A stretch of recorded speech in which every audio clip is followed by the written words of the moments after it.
Hi అండి. ఇదేంటి అనుకుంటున్నారా?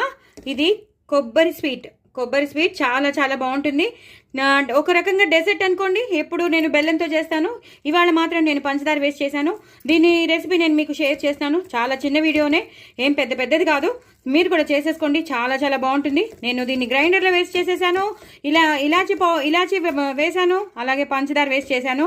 చాలా చాలా టేస్టీగా ఉంటుంది. కలర్ వేసాను, అదిరిపోతుంది. ఇప్పుడు ఇది చల్లారిపోయాక నేను దీన్ని ఉండలు కట్టేస్తాను. చాలా చాలా టేస్టీగా ఉంటుంది.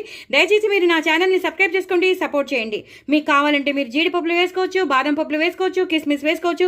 మీకేం కావాలో అవన్నీ వేసుకోవచ్చు. నేను మాత్రం అచ్చంగా ఉత్తి కొబ్బరి బర్ఫీ తినాలని ఉంది, లేదా కొబ్బరి లడ్డు తినాలని ఉంది. సో నేను అందుకే కలర్ వేసుకుని చక్కగా చేసుకున్నాను, పంచదార వేసుకుని చేసుకున్నాను. చాలా చాలా బాగుంటుంది. ఇది హ్యాపీగా ఫ్రిడ్జ్లో పెట్టేసుకోండి. ఇలాచీ ఫ్లేవర్ వస్తుంది. ఎక్కువ నెయ్యి వేస్ట్ చేశాను. ఇంకా అవన్నీ ఉండగా, మిల్క్ మేడ్ ఉండగా ఇంకా వేరే డ్రై ఫ్రూట్స్ అవసరం అంటారా? కాదు కదా. డ్రై ఫ్రూట్స్తో అవసరం లేకుండానే అంత టేస్టీగా చేశాను. సో డూ ట్రై ఇట్ అండి. తప్పకుండా నా ఛానల్ని ఫాలో అవ్వండి. ఎలా చేయాలో తెలిసిపోతుంది. నా ఛానల్ని సబ్స్క్రైబ్ చేసుకోండి, సపోర్ట్ చేయండి. ఎవరు సబ్స్క్రైబ్ చేసుకోవట్లేదండి, ప్లీజ్ సబ్స్క్రైబ్ చేసుకోండి. అప్పుడు నా షార్ట్స్ అన్నీ చూడండి, నా వీడియోస్ అన్నీ చూడండి. చాలా చాలా టేస్టీగా ఉండే కొబ్బరి స్వీట్. బాయ్ అండి. సో ఇలా చేసేసుకున్నానండి. నేను బాగా చెప్పాను కానీ మళ్ళీ మీకు చూపిద్దామని నేను ఇలా చేసేసుకున్నానండి. చాలా చాలా టేస్టీగా ఉంటాయి. చూస్తున్నారు కదా, చక్కగా నెయ్యి వేసేసుకున్నాను, మిల్క్ మేడ్ వేసుకున్నాను, ఇలాచీ పౌడర్ వేసుకుని చేసుకున్నాను. చాలా చాలా బాగుంది నిజంగా. ఎప్పుడైనా సరే మీరు ఇలా చేసేసుకోండి.